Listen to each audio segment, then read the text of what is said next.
Hello, everyone. Welcome to another episode of Growing Up in Idaho. Today, we're going to talk about the good old days of the 1960s.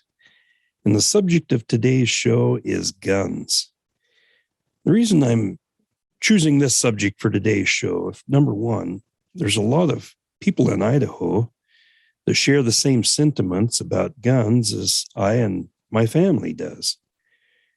In fact, the first Hicks that came to Idaho from my family, Robert Hicks, in the late 1800s, traveled from Kansas with his wife Annie and ended up in Camas Prairie there in south central Idaho.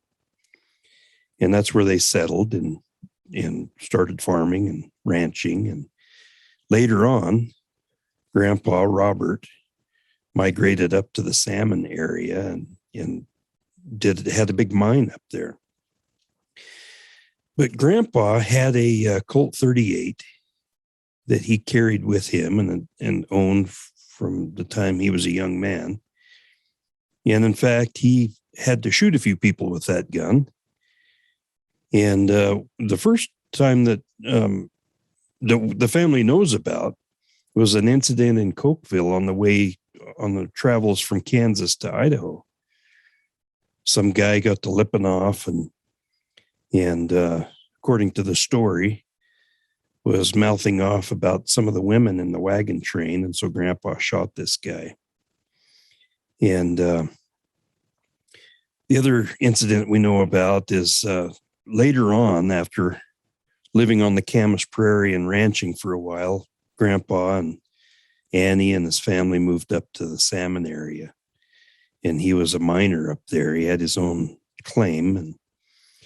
And one of the guys, apparently that was working for him, started stealing some of his gold.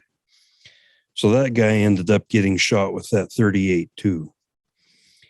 Anyway, that's how things worked back in those days. People kind of had their own system of justice, and they took matters into their own hands in a lot of cases. And that gun is still in the family. I've seen it. My dad has it. And that gun will be passed down to one of the kids in the family after Dad decides it's time. But it's kind of a neat thing to see and to have. And it's things like that make the connections between the generations. And it's neat, especially if there's some stories behind it. Now, I had some experiences of my own. I got my first gun when I was 10 years old. Every year we went hunting, and Dad was kind of sad because I didn't have a gun to carry. And so he came home one night with this Marlin 22 rifle. It was a really nice gun. I was so excited to get that gun. But it was my job when we went hunting to shoot lunch, which was usually grouse. And, with a gun like that Marlin, I could pound nails at 50 yards easily. Anyway, my first experience with guns began when I was 3 years old. This would have been about 1967. We lived in Boise. Dad was a deputy sheriff for Ada County at that time, worked the night shift. And one night, he got off work. Actually, it was early in the morning. He got off work, came home, and just forgot to put his gun up. And so my brother and I got up Saturday morning, went out to watch cartoons. And the first thing I noticed was in this big brown chair sitting in the living room was some of Dad's equipment, which included his belt, his gun, and some of the things that he carried on his belt as a police officer. Well, it just so happened that we were watching Roadrunner.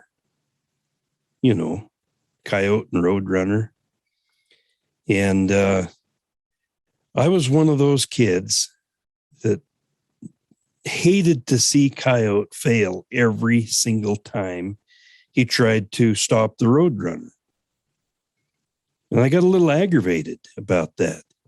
Couldn't understand why every Saturday that Coyote couldn't at least catch that Roadrunner once. Never did. So I figured if I had Dad's gun out, maybe I could handle this situation myself. I could take care of Roadrunner, wouldn't need Coyote and all his little Acme stuff. And so I pulled that gun out of the holster, sat down there in front of the TV, and with both hands, I held that gun up. Now, this was a double action 357 Magnum.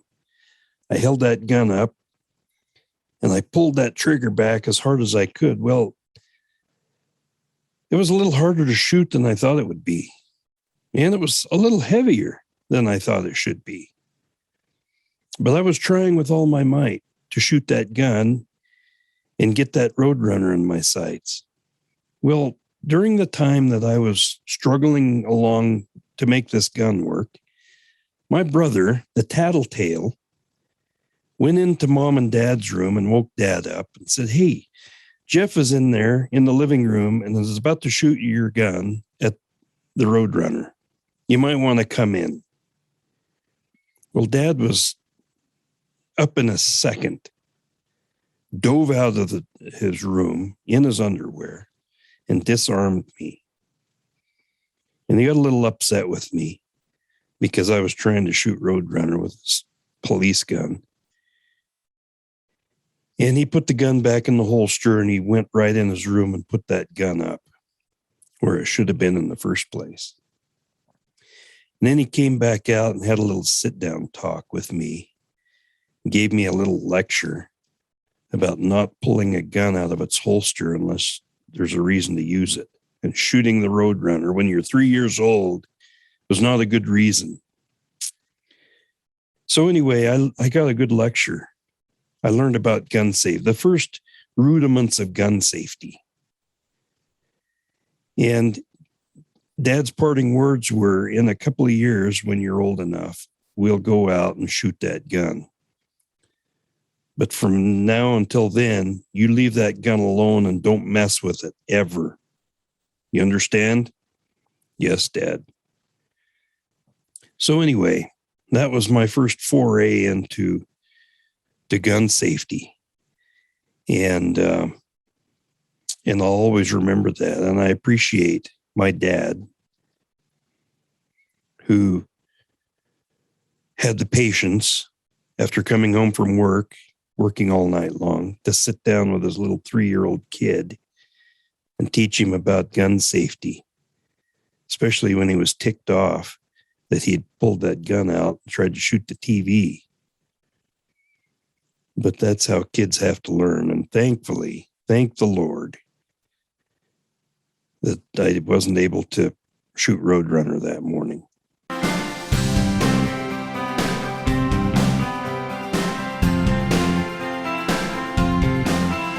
Thanks for listening. Growing up in Idaho, the good old days.